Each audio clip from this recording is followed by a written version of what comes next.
Hey, Daryl here, and this is my daily devotional. History reveals that it is an impossible task to annihilate the Jewish nation. They are God's chosen. As it says in Genesis chapter 12, when God first called Abram and promised him that he would be the father of a new nation, the covenant says this: I will make you into a great nation, and I will bless you, and I will make your name great, and you will be a blessing.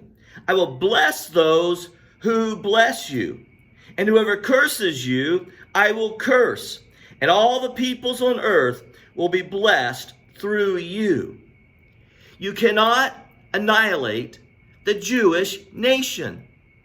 Even today, since 1948, when over on the eastern side of the Mediterranean Sea, the Jewish nation have a little bit of land, all around them, look at a map, all around them are their enemies. And if you look at the cities of those enemies, they mostly lay in ruins. But if you look at the thriving cities in Israel, they are in protection by God.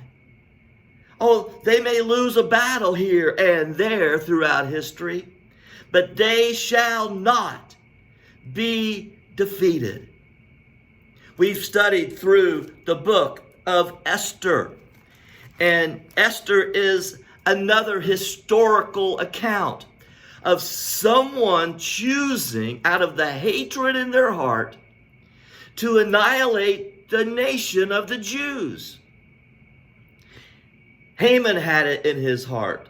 Mordecai wouldn't take a knee for him, and so he was going to punish the whole nation of Israel by destroying them. And he cast a lot to determine what the date would be that the nation would die. And so he sent out an edict, a decree, amongst all the provinces, so they would know on that date they were to attack and kill all the Jews. Well, we know the story. We've been reading it, how Queen Esther came to a place where she was able to help, where Mordecai saved King Xerxes' life by exposing a scheme to kill the king, and together they were able to defeat Haman, and Haman was hung on the gallows intended for Mordecai. Well, when all this occurred, the date finally came. Now, King Xerxes had sent out another decree not to kill the Jews, but there were still those who were filled with hatred. And so that date came, and the battle raged, and the Jewish people won the victory over those who tried to kill them. Listen, folks, you cannot destroy God's people, because when you attack God's people, it is as if you are attacking God himself, and God cannot be defeated. So, once the victory was won, there was a celebration, and the celebration became known as the Jewish holiday Purim. And it is celebrated, some say, like a great celebration of Mardi Gras. Yeah, there's excessive drinking, and there's excessive wearing of masquerades and costumes. But it's the celebration of God providing the victory for his people who were under attack. You cannot fight God's people and expect to win, because you are going to be fighting God himself.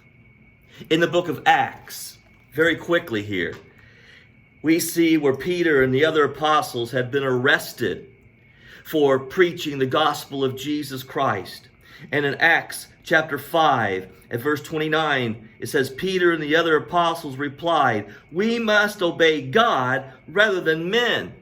These Pharisees in the Sanhedrin were determined to defeat them. But a very wise man, one of the Sanhedrin, Gamaliel, stood and said these words, "Leave these men alone. Let them go. For if their purpose or activity is of human origin, it will fail. But if it is from God, you will not be able to stop these men. You will only find yourselves fighting against God." God cannot be defeated. Don't worry if God is on your side. You make certain you're on God's side. God bless you. Good day.